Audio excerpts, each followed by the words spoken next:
Hello guys, hello. This is for Aquarius. Welcome dito sa aking channel, Kapalaran 888 guys. Tingnan natin Aquarius kung anong messages, vibration, gabay, energy para sa lahat. This is for monthly reading ng Aquarius for September 2025. Okay, first card natin is Treasure Chest. An unforeseen windfall of new abundance comes to you now. Okay, so sinasabi ng bara sa'yo na posibleng may hindi ka inaasahan na windfall, hindi inaasahang pag-ulan ng swerte, ng bagong swerte, ang posibleng papasok sa buhay mo, Aquarius. Parang sinasabi ng barahan na sa buwan ng September, possible kang makatagpo ng treasure. Parang, swerte, good luck, good fortune. Okay? So, ihanda mo ang sarili mo, Aquarius. Ihanda ang sarili para sa hindi inaasahang bukas ng mga opportunities, mga possibilities sa buhay mo, hindi inaasahang pag-ulan ng swerte, biyaya, pagpapala, mga bagong rason para maging motivated, bagong rason para magtagumpay sa buhay. Ang next card mo dito is Dwelling in Truth. Sinasabi ng bara sa'yo dito, Aquarius, na maging totoo ka lang daw. Okay? Be true to yourself, be true to your intention, be true to your emotion, be true to others, and yun, maging totoo lang tayo. Kasi pag totoo tayo sa lahat ng bagay, wala tayong dapat na i-maintain na ugali. Okay? Kasi pag totoo ka, malaya kang makakakilos sa kung anong kaya mo, gusto mo.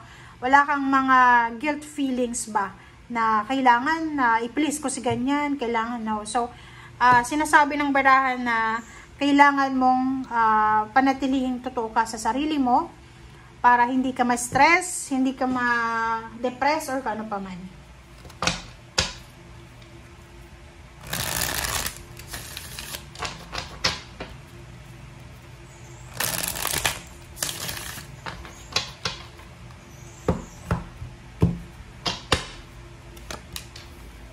Okay, 9 of Cups, Page of Pentacles, 6 of Cups, 6 of Wands, and Ace of Wands. Sa ilalim mo is Ace of Pentacles and Judgment.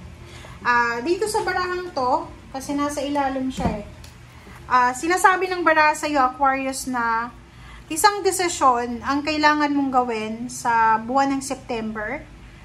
Maybe this is new job. Kung sawa ka na siguro sa ginagawa mo sa ngayon, oras na kung unemployed ka, oras na para maghanap ka ng trabaho. Kung halimbawa na may trabaho ka na, kung gusto mo pang mas marami pang pera yung makukuha mo, try mo ng additional income. 'Di ba? So, sinasabi ng barahan na kung ano man daw itong opportunities and possibilities na papasukin mo, lalo na sa usaping pera na pwedeng pagkapirahan, siya yung magiging daan, siya yung magiging rason para kumita ka ng malaki, makaipon ka ng malaki, makahawa ka ng malaking halagang pera. Okay?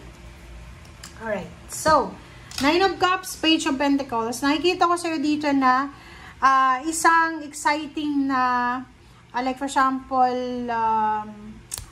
balita, offer, financial offer na posibleng darating sa'yo, na eto ay magiging rason para maging masaya ka and the rest ng family mo. Parang ganun. So, yung Page of Pentacles na to, this is the incoming financial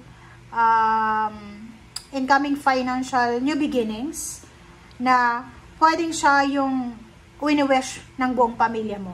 Okay? Like for example, wini-wish nyo ng pamilya nyo na makatry ka man lang na makapunta ng ibang bansa. And dito sa barahang to, sinasabi na possible siya. Possible na this September,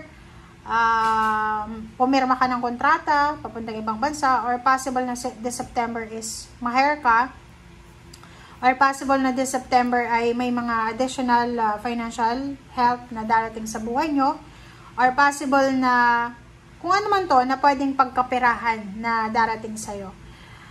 Sinasabi ng bara sa'yo dito na meron din ditong mga relationship na posibleng bumalik. Pwedeng yung, halimbawa, 6 years na kayong magkahiwalay ng ex mo, posibleng magkaroon kayo ng time para makapag-usap this September. And yun din yung rason, baka yung ex mo sobrang yaman na, milyonaryo na, and pwedeng magkabalikan kayo. Sinasabi din dito ng Ace of Wands tsaka Six of Wands na isang exciting na balita din ang matatanggap mo. This is like, for example, victory and success. Pwedeng higher salary, higher position, may promotion sa trabaho.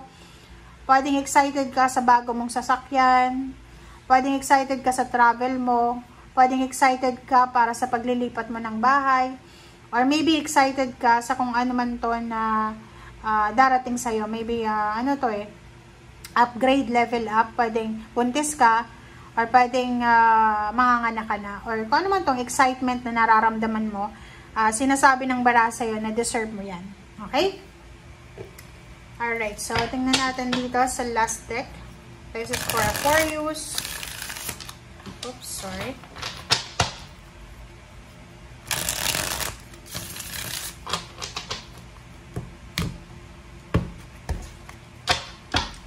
Aquarius. Four of Pentacles. OMG. Alam mo yung mga readings ngayon, puro like pag-iipon, pera. So, nakikita ko sir dito, Aquarius, na simula ngayong September, sobra-sobra kang mag-iipon ng pera. Zero the Fool, Temperance. So, marami kang marami kang plano, marami kang gagawin ngayon Like yung iba, sobrang pagtitipid ang gagawin nyo. Yung iba, sobrang pagtitipid. Kasi meron kayong, meron kayong parang goal. Like, maybe sa December, kailangan mong magpabinyag. Sa December, kailangan mong mag-gift giving, mag-party, ganyan. So, may kita mo dito, sinasabi ng bara sa'yo na simula ngayong September, maybe September, October, November, December, nakafocus ka sa pag-iipon ng pera. Nakafocus ka sa pagmamanage ng finances mo. And Nine of Cups, yun na nga, you're saving a lot of money for your family. Like, gusto yung lumipat ng bahay, makabili ng sasakyan, makapagpatayo, makapag-renovate ng bahay. And sinasabi ng baraha sa'yo, huwag kang mag-alala. Don't worry. Okay? Don't worry, Aquarius, kasi you have the power, you have the authority na makaalis na sa kung ano man yan na financial problems na pinoproblema mo. Okay? Like, for example, namang problema ka sa finances. Parang iniisip mo, kailangan ko mag-save ng pera kasi hindi ko alam kung anong mangyayari sa future sabi dyan sa'yo ng Emperor, huwag kang mag-alala because maybe there's a salary increase, higher position, and you will receive empowerment, authority na kumbaga makalaya na sa financial problems, or kung may sakit sa family, gumaling na yung may sakit para makasave na kayo ng pera. Okay? Thank you guys. Bye!